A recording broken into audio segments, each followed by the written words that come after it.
ዓመት በፊት አግብቼ ነበር። ነገር ግን ትዳሬን በ6 ወር ጊዜ ውስጥ ነው የፈታሁት ትለናለች ባለታሪካችን ጽዮን ግርማ። ግንኙነታችን የሚጀምረው በኮቪድ ወቅት ነበረ። በዛ ወቅት ይሰራ የነበረው እሱ ራይድ ነበር። በዛ አጋጣሚ ነበር የተተዋወቅ ነው። ትውውቃችንም ቀስ በቀስ አደገና ወደ ሪሌሽንሺፕ አደገ። በዚህ ሰዓት በግንኙነታችን በጣም ደስተኛ ነበርኩ። ፕሮቴክት ያደርገኝ ነበር፣ ይጠብቀኝ ነበር። ብቻ በአጠቃላይ ደስተኛ ነበርኩ። ታዲያ አብረን መሆን ከጀመረን ጊዜያት መቆጠር ከጀመሩ በኋላ ግን አንዳንድ ደስ የማይሉ ባህሪያቶችን ያሳየን ጀመር። ታዲያ በዚህ ወቅት ባህሪው ይሆናል ብዬ ችላ ብዬ አለፍኩት። የተለያዩ ደስ የማይሉ ባህሪያቶችን እያሳየኝ በሪሌሽንሺፕ ውስጥ 1 ዓመት ቆየን። ከ1 ዓመት በኋላ የፕሮሚስ ቀለበት አደረገልኝ። በዚህ ሰዓት ተወዛግቤም ነበር፣ በጣም ደስ ብሎኝም ነበር። ፕሮሚስ ቀለበቱን ካደረገልኝ በኋላ ማለትም ከ1 ዓመት ቆይታ በኋላ አንድ ነገር ሰማው። ራይድ ይሰራባት የነበረችው መኪና የሱ እንደነበረች አድርጎ ነበር አክት የሚያደርግ የነበረው እኔ ጋር። ነገር ግን ያቺ መኪና ከጓደኛው ጋር በጋራ ሆነው በብድር የገዟት መኪና ነበረች። እንደዚህ በማድረጉም ብዙም አልተከፋውበትም ነበር። ነግሮኝ ቢሆን ግን ጥሩ ነበር ብዬ ነገሩን ረስቼ ተውኩት። ታዲያ አንድ ቀን በስራ ሰዓት ስራ ቦታ መጣ። እሱን ላገኘው ወጣው። መኪና ውስጥ ቁጭ ብዬ እያወራሁት እያለ ድንገት ስዞር መኪና ውስጥ ኮንዶም አገኘው። ኮንዶሙ ምንድነው ብዬ ስጠይቅ አይ ተሳፋሪዎች ጥለውት ይሆናል ብሎ ብቻ የተለያዩ ነገሮች አውርቶ አሳመነኝ። እኔም ማመንኩት። በሰዓቱ ለሱ የነበረኝ ክብርና ቦታ ይሄን ነገር እንዳምነውና በዚህ ጉዳይ እንዳልጠረጥሩ አድርጎኝ ነበር። ቶሎ ረሳሁት። ታዲያ በፍቅር በቆየንባቸው ጊዜያቶች በተደጋጋሚ ስራ የለም እያለ በየጊዜው ያማረር ስለነበረ እኔ ደግሞ አልፎ አልፎ ስራት የነበረች የዲኮር ስራ ነበረች። ለምን ዲኮሩን አብረን አንስራም የሚል ሐሳብ አቀረብኩለት። በሰዓቱ በጣም ደስተኛ ሆነ።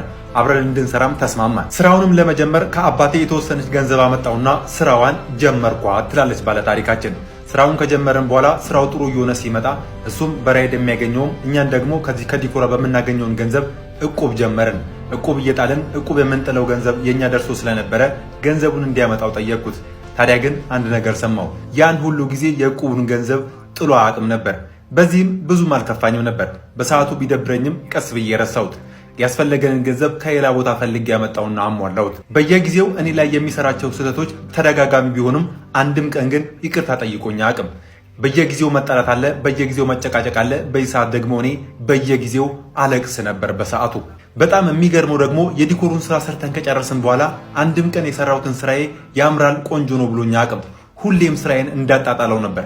እንዲህም ሆኖ ልንጋባ ወደ ቤተሰቦች ጋር ሽማግሌ ተላከ ትላለች። ሽማግሌው ከተላከ ከቀናት በኋላ የገዟት መኪና በብድር ስለነበረ መኪናዋን ሸጧት። መኪናዋ ከተሸጠች በኋላ እጁ ላይ የተወሰነ ገንዘብ ተርፋ ስለነበረ ኮፊያ ውስጥ መክፈት እንደሚፈልግ ነገረኝ። በስራው ምንም እንኳን ደስተኛ ባልሆንም ደስ ይበለውስ ብዬ የኮፊያው ስራውን ጀመር ነው። ታዲያ ግን መኪናዋ ከመሸጧ በፊት ከጓደኛ እናት ጋር የነበረን ግንኙነት በጣም አሪፍ የሚባልና እናትየውም በጣም አሪፍ ሰው ነበረች። መኪናዋ ተሽጣ እጁ ላይ የተወሰነች ገንዘብ ስገባ ግን እናቱም ጭምር ተቀየረችብኝ። ማለትም ለገንዘቡ ብዬ የቀረብኩት አስመሰለችብኝ ትላለች። ምንም እንኳን እኔ ወደ እሱ ህይወት የገባሁት ከገንዘቡ በፊት ቢሆንም ኮፊ ሃውሱ ከተከፈተ በኋላ እኔ ላይ እየጣለ ወደ ሌላ ቦታዎች መሄድ ጀመረ።